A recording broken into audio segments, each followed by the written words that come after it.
सर्वरी भाग 31. तर मित्रांनी मैत्रिणींनो, तुम्ही जर आमच्या चॅनलवर नवीन असाल तर चॅनलला सबस्क्राईब करा आणि बेल आयकॉन प्रेस करा. रोहन मला खूप त्रास होत आहे, प्लीज तुम्ही मला सोडून जाऊ नका. रेवा वेदनेने वेवळत म्हणाली.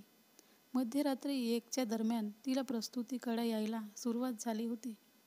रोहनने लिसाच्या मदतीने तिला तात्काळ हॉस्पिटलमध्ये आणले. रेवू, थोडंसं पेन सहन कर, फक्त थोडं, रोहन तिला धीर देत म्हणाला. खरं तर तिचे रडणे पाहून त्याला देखील वाईट वाटत होते, पण तिच्यासमोर तो स्वतःला मजबूत दाखवत होता. खूप पेन करत आहे रोहन, आपल्या बाळाला काही होणार नाही ना? माम, मला माझी माम हवी आहे. भाई आणि बहिणीला बोलाव ना माझ्यासाठी प्लीज, रेवा डोळ्यात पाणी ठेवून म्हणाली. या क्षणी तिला तिच्या घरच्या लोकांची खूप आठवण येत होती. याआधी थोडं जरी लागले की तिची आई तिच्याजवळ असायची, पण आज मात्र तिला एवढा त्रास होत असताना आई सोबत नसल्याने आणखीन रडू येत होतं. रेवू, माम आणि अमन येऊ शकत नाही ग लवकर, त्यांना वेळ लागेल यायला आणि तुला काहीच होणार नाही. आपल्या बाळाला पण काही होणार नाही, रोहन तिला समजावत म्हणाला. रोहन, सोड तिला, डॉक्टरांना त्यांचे काम करू दे, लिसा म्हणाली. तसा रोहन भानावर येऊन तिचा हात सोडतो. डॉक्टर पटकन तिला ओटीमध्ये घेऊन जातात. आतून तिच्या ओरडण्याचा आवाज येत असतो. तो आवाज ऐकून एवढा वेळचे त्याचे थांबवलेले अश्रू बाहेर पडतात. यावेळी त्याला काहीतरी आठवतं. तसा तो स्वतःचा मोबाईल बाहेर काढतो आणि अमनला कॉल करतो. 2-3 रिंग जाताच अमन कॉल उचलतो. हॅलो अमन, प्लीज तू इथे ये, रेवाला गरज आहे तुमची, रोहन आवाजावर कंट्रोल ठेवत म्हणाला. काय झालं रोहन, ती बरी आहे ना? सरू प्रेग्नेंट आहे, तिला एकटीला सोडून मी सध्या नाही येऊ शकत, अमन सरूकडे पाहून म्हणाला. त्याचं बोलणं ऐकून रोहनकडे शांतता पसरते, कारण सरू प्रेग्नेंट आहे तर अमन काही एकटा येऊ शकत नाही. अरे आईला पाठवतो मी आता. हां, ती येऊ शकेल तिथे, फक्त आईची काळजी घे, अमन आईकडे पाहून म्हणाला. आता मात्र रोहन आनंदी होतो. थँक्यू अमन, आई निघाल्या की सांग, लिसा जाईल आणायला त्यांना. उद्यापर्यंत आमचं पिल्लू आमच्या हातात असेल, रोहन म्हणाला. हो नक्की. एक मिनिट, काय पिल्लू? म्हणजे रेवाला ॲडमिट केलं आहे तर? काळजी करू नको रोहन, ठीक होईल ती. पिल्लू झाल्यावर भारतात या लवकर, आम्ही वाट पाहत आहोत तुमची, अमन असं बोलून फोन ठेवतो. तो फोन ठेवताच आई आणि सरू त्याच्याजवळ येतात. रेवा कशी आहे अमन, खूप त्रास होत आहे का तिला, अमनची आई अस्वस्थ होत विचारते. शेवटी मुलगीच होती ती त्यांची, त्यामुळे तिला झालेल्या त्रासाची बातमी ऐकून त्या अस्वस्थ होतात. आई तुम्ही जावा, यावेळी सरूला तर मी एकटे सोडून जाऊ शकत नाही आणि तिला घेऊन पण जाऊ शकत नाही, म्हणून तुम्हाला आपल्या प्रायव्हेट जेटने पाठवायची तयारी करतो, अमन आईला अस्वस्थ झालेले पाहून म्हणाला. अमनचं बोलणं ऐकून त्या शांत होतात. मला जायला हवे होते आधी, माझ्या मुलीला खूप त्रास होत असेल ना. अमन लवकर कर काय ते, मला लवकर जायचे आहे, मी तयार होऊन येते, अमनची आई काळजीने बोलून तिथून निघून जाते. तसा अमन त्यांना पाहत राहतो. आईचे मन आहे ते अमन मुलांच्या त्रासाने अस्वस्थ होते. तुम्ही लवकर काय ते बघा, मी आईला मदत करायला जाते, सरू असं म्हणून जात असते. तसा अमन तिला अडवतो. अरे आईची रूम वर आहे, पायऱ्या चढायला मनाई आहे तुला, त्यामुळे तू थांब इथे, मी घरातील इतरांना पाठवतो, अमन असं बोलून जवळच्या सर्वंट लोकांना आवाज देऊन आईजवळ पाठवतो. तो आपला मोबाईल हातात घेऊन कोणाला तरी कॉल करतो आणि एक टेक्नॉलॉजीने परिपूर्ण असलेले जेट हायर करतो. नॉर्मली विमानाने जायला ऑस्ट्रेलियाला 18-20 तास लागले असते, पण या टेक्नॉलॉजीने बनलेल्या स्पीड जेटमुळे तो प्रवास 10 तासांचा होतो. यात मोबाईलला रेंज नसते, मात्र पूर्ण सुखसोयीने बनलेले हे जेट असतं.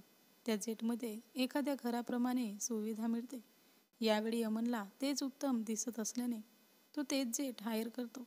आईला या प्रवासाने जास्त काही त्रास होणार नव्हता, उलट आराम करून ती जाणार होती. अमन, झालं का तुमचं, आता मी निघू ना, अमनची आई आपली बॅग खाली घेऊन येत विचारते. हो झालं आई, आता तुम्ही जाऊ शकता, लवकर या, अमन आईजवळ जाऊन आईच्या पाया पडत म्हणाला. आई त्याच्या डोक्यावर हात ठेवते आणि सरूकडे जाते. स्वतःची आणि बाळाची काळजी घे सरू, जास्त काम नाही करायचं हा. आई सरूच्या डोक्यावर हात फिरवत म्हणाली. हो आई, तुम्ही बाळाला आणि रेवाला घेऊन या, मला पण पाहायचं आहे बाळ, सरू आनंदात म्हणाली. आई तिच्या या बोलण्यावर हसतात आणि तिथून बाहेर निघून जातात. अमन आणि सरू त्यांना जाईपर्यंत पाहत राहतात. अमन आपल्या ड्रायव्हरला आईला जेटकडे सोडायला लावतो. काही वेळात आई जेटकडे पोहोचतात. जेटमध्ये असलेली माणसं बाहेर येऊन आईला आतमध्ये घेऊन जातात आणि त्यांना एका आराम सीटवर बसवतात. त्या बसताच जेटचे दरवाजे बंद होतात. काही सेकंदातच जेट आपली उड्डाण भरतं आणि उंच आभाळात उडायला लागतं. स्पीडच असल्याने ते आवाज करतं उडत असते. आतल्या लोकांना तो आवाज येत नाही, पण खालच्या लोकांना मात्र तो येतो. आई रेवाकडे गेल्यामुळे अमन सरूची चांगल्या प्रकारे काळजी घ्यायला लागतो. तिचं पण आता पोट दिसत होते. त्यात ती प्रचंड प्रमाणात क्यूट वाटत असायची त्याला. पोटावर हात ठेवून त्या बाळासोबत आपली बोलत बसायची. अमन आपलं ऑफिसचं कामावरून तिला हवे नको ते पाहत असायचा. आई 10 तासांचा प्रवास करून ऑस्ट्रेलियाला पोहोचतात. त्या डायरेक्ट लिसाला गाडी हॉस्पिटलजवळ घ्यायला सांगतात. आपल्या मुलीला सुखरूप पाहिल्यावरच त्यांचे मन शांत होणार होते, यामुळे त्या तसे करतात. हॉस्पिटलमध्ये लिशा त्यांना एका रूमकडे घेऊन येते. तशा त्या आतमध्ये वाकून पाहतात. रोहन रेवाजवळ बसलेला असतो आणि त्याच्या हातात एक छोटंसं बाळ कापडात असते.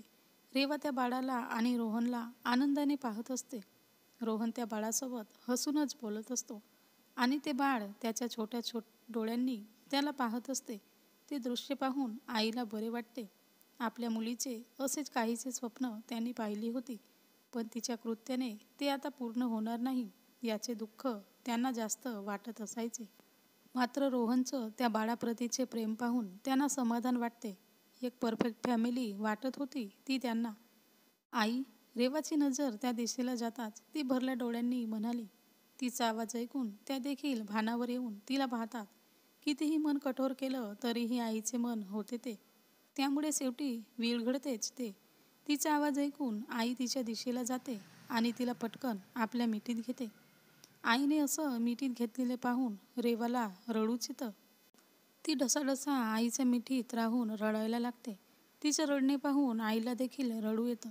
आई, मला माफ कर, मी चुकले आई, आज आई होताना समजलं मला सगळे, रेवा रडत रडत म्हणाली. तिचे बोलणे ऐकून तिची आई तिचे डोळे पुसते.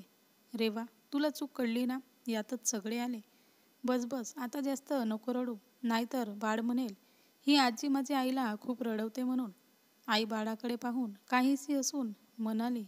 आईच्या बोलण्यावर रेवा देखील रडता रडता हसते. आई, मुलगा आहे तो, यांना मुलगी हवी होती, पण मुलगा झाला. रेवा बाळाकडे पाहत म्हणाली. काहीही असले तरीही आज त्या बाळामुळे सगळी नाती पुन्हा जोडली गेली, म्हणून बाळाला आभार. आई म्हणाल्या. आई, घ्या तुम्ही बाळाला, रोहन असं म्हणून बाळाला आईच्या हातात देतो. तशी आई बाळाला व्यवस्थित हातात सांभाळून घेऊन त्याच्या डोक्यावर ओठ टेकवतात. माझ्या मुलीला चूक कळली तुझ्यामुळे, त्याबद्दल तुझे आभार पिल्लू. आई बनल्याशिवाय चुका कळत नाही कधी कधी. आता माझी मुलगी माणसात आली आहे. आई मनातच बाळाला पाहून म्हणाल्या. आता मला पण द्या की बाळ, बघू बघू कसं दिसते ते. लिसा त्यांच्याजवळ येत म्हणाली. आता तू पण लग्न कर लिसा, मग सगळे बाळ मिळतील. आई लिसाकडे पाहून म्हणाल्या. आई, तिची आधीच 7 मुलं आहेत. लिसाने काही मुलांना दत्तक घेतले आहे आणि त्यांचे शिक्षण वगैरे तीच करते. रेवा लिसाकडे पाहून तिचे कौतुक करत म्हणाली. कारण लिसाने काही गरीब 7 मुलांना दत्तक घेतले होते आणि तिच्या स्वतःच्या खर्चातून ती त्यांचे शिक्षण करत असायची. याचं रेवा आणि रोहनला कौतुक वाटत असायचे. हे तर खूप चांगले काम करते लिसा, अभिमान आहे मला तुझा. बरं, आता मी माझ्या या 3 मुलांना घेऊन जायला आली आहे, तू पण येणार आहे की नाही? आई म्हणाली. आई, मी नाही येऊ शकत, सॉरी, माझी मुलं इथे आहेत त्यामुळे. लिसा असं बोलून बाळाला हातात घेते. बाळ तिच्याकडे जाताच तिच्या हातचे एक बोट घट्ट आपल्या हातात धरते. तशी लिसा हसूनच त्याला पाहते. सगळेजण नंतर त्या बाळाभोवती गराडा घालून राहतात. आता सगळा आनंद त्या बाळामुळे परत आला होता. काही नवीन नाती तयार झाली होती, तर काही जुनी नाती पुन्हा नव्याने तयार झाली होती. सगळे दुःखाचे दिवस जाऊन आता सुखाचे दिवस आले होते. तर मित्र आणि मैत्रिणींनो, हा भाग कसा वाटला कमेंटमध्ये सांगा आणि सबस्क्राईब करा.